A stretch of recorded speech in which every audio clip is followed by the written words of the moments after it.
Chokai. Erokamano nya Joyce. Aparo ni wach mar mak mar Morara Kibaso en wach malit ahinya nikech jomo make gi pod odak e higni machon before the 2010 constitution. Ingeni bang' ka wasebedo gi katiba manyien 2010 gimoro achiel ma katiba ni notimo no maber en Bill of Rights. To mane mwacho ni constitution ma Kenya is one of the best constitutions in the world.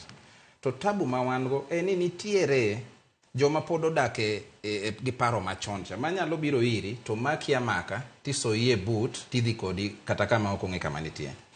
Chik wacho ni ka ng'ato nigi makosa sama police obiro iri mokuongo nyaka obed gi tag, nyaka obed gi badge moulre ni anan Victor Oindo, anan police moa station makama tabiro maki ne ketho makama kiyie to wadhi mbele station. Mano kaka chik dwaro. To chik dwaro kendo ni in kaka ng'ama imako ni nyaka mi thuolo mar mondi los gi wakili mari. Tinwang'o ka magi ne ok otimore. Yo mano mago kijana matin ni ne ok ber. Temo mi wuoyo about police reforms. Commission man hotel negi retired justice Maraga nyogolo a lot of issues. Negi wacho ni we have a long way to go. Nikech mentality ma ibedo go sami recruit police miyo kata sama onego beni wa make progress, we make one step ahead to make several steps backward. Gimomiyo issues machalo kata corruption okwanya tieke weche mag police gi en nikech sami ndiko police ji tiyo gi pesa mang'eny. Negi wacho ni tiyo gi almost 600,000 mondo ndik police.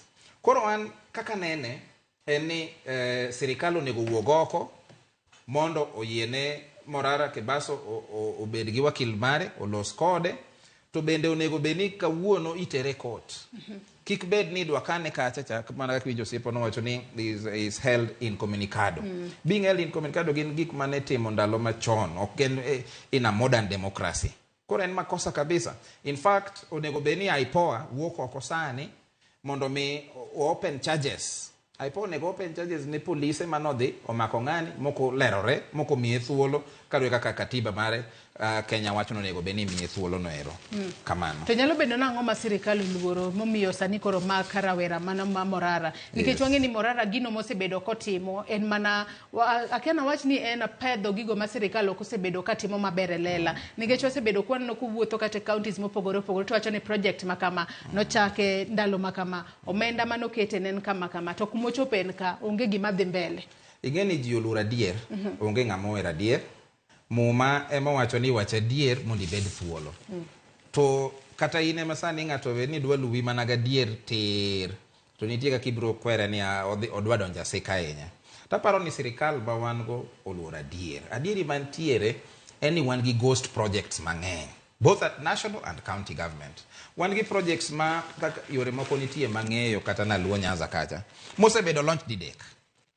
Inwang'o ko Kibaki no launche mo chiw pesa ne Uhuru bochako duogo launche mo chiw pesa ne sani be koro President Ruto timenade be launche. Koro magi gik mane wuoyi matin ni endi owuok oko mondo mi omeny ne jopiny nikech wadhi mbele wadongore kaka jo Kenya.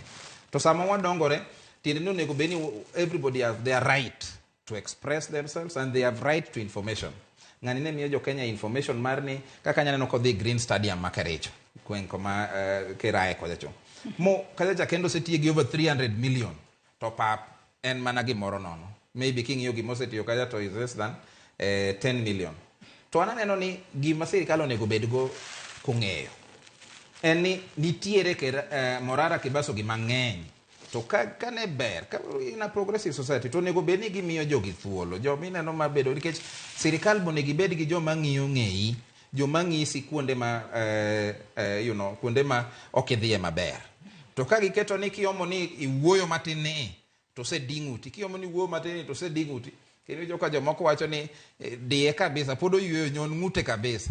Ineno ngiso ni ok wabidhi mbele, ngiso ni ji biro tamore wuoyo to sama ji tamore wuoyo to wan kaka jo Kenya ok wabidongore. Kamano.